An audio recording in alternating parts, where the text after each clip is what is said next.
国民党为什么丢掉了大陆？咱今天不搞宏大叙事，先跟你说几个细节。当年的国军士兵在前线打仗，老家寄来的信件像雪片一样，中心内容就一句话：共产党给咱家分田了。有一份战地日记这样记载：国民党的一个士兵问另外一个士兵：“你家分到地了没有？”回答是：“快了，这一仗咱们打输了，就到我家了。”说这话时他搓着冻僵的小手，满脸流露的是激动的表情。你说这仗怎么打？至少你明白了为什么解放军越打人越多。大决战淮海战役曾这样记载：杜聿明被风雪困在陈官庄，他们在老乡的家里发现了一面破镜子，旁边放了一张纸条和几张华东币。纸条这样写道：房主任，对不起，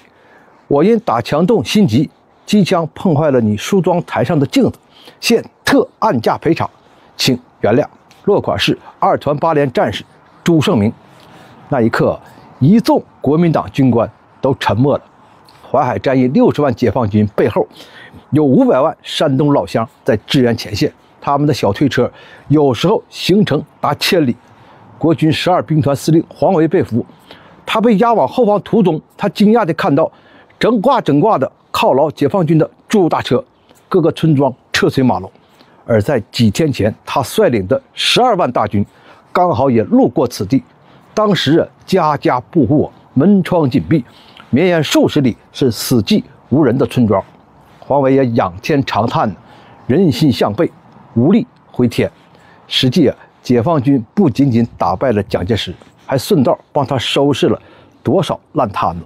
假如没有解放军，蒋介石终究还要面对像山西的阎锡山、青海的马步芳、云南的卢云、卢汉，还有控制超过1省的华北的傅作义、宁夏马鸿逵，以及他永远都摆不平的李宗仁和白崇禧，更别提四川的刘文辉，他从头到尾就是反蒋派。否则当初他把大渡河上的泸定桥炸了，就没有中央红军了。对，还有那个新疆军阀盛世才，此人是个超级骗子，做事望风替荣，先是谄媚斯大林，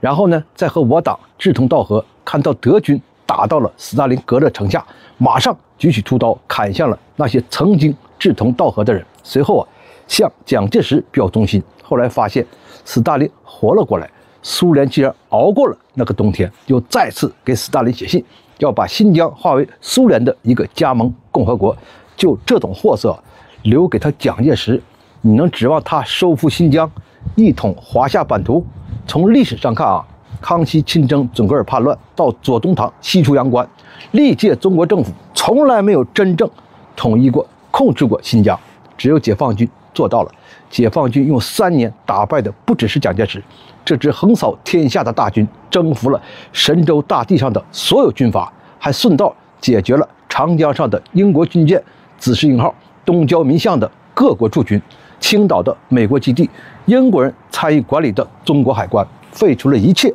帝国主义强加在我们身上的不平等条约，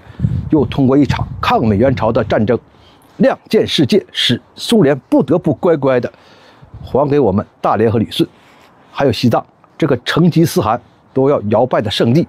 蒋介石从未派过一兵一卒，是解放军大兵压境，一劳永逸，让西藏永久回归华夏版图。解放军不只打败了蒋介石，还帮他收拾了多少烂摊子。我们的战士擦干了身上的鲜血，掩埋了自己的战友，他们犁庭扫穴，把旧中国清理的是干干净净。蒋介石领导的旧中国千疮百孔，民心尽失。好在天佑中华，闰之出东方，结束了华夏100年长夜。